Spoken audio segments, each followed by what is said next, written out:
yan! Sirain nyo na! Sirain nyo na! Tao po! Wala! Talo tayo! Magandang araw po.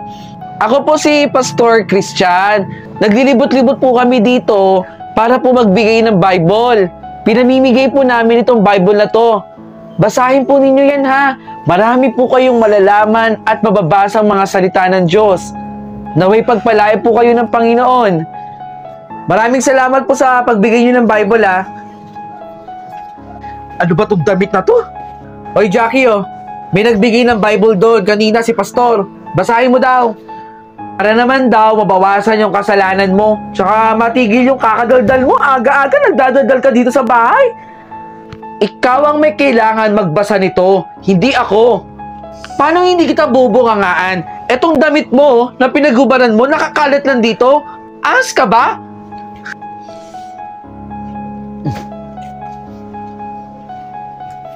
Ayan, yan! Oh, patubayin nyo ni Tore! Nakita mo ba dito yung gold kong kwintas? Wala! Talo na naman tayo! Uy! Nakita mo ba? Ikaw kasi! Kanina ka pa daldal dyan eh! Natatalo kami Nung isang linggo mo pa hinahanap yung gold mong kwintas. Burara ka kasi! Ayokong pag-isipan si Pastor, pero hindi kaya si Pastor yung kumuha ng gold kong kwintas? Ano si Pastor? Pastor yun! Hindi niya gagawing magnakaw. At lalo na ako, hindi ko nanakawin yun dahil binigay ko sa iyo yun eh. Eh siya lang naman yung pumasok dito eh. Ang sabihin mo, burara ka. Tawagan mo na nga lang si Pastor. O sige. Para lang manahimik ka, tatawagan natin. Kumalma ka. Kamusta po kayo? Nabasa niyo na po ba yung Bible na binigay ko po sa inyo? Ay, opo. Binabasa po namin yung Bible. Sa katunayan nga po, patapos na po kami.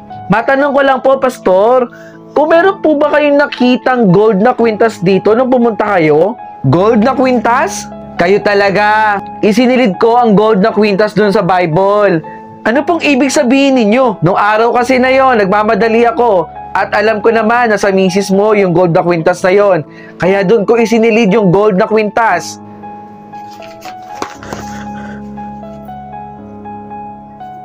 Nasa Bible yung gold. Nandito nga.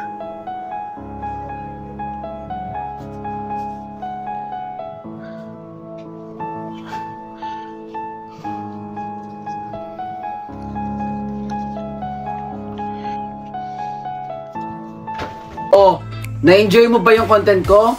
At gusto mo rin bang manalo ng POV shirt gaya ng suot ko? Madiscarding nila lang?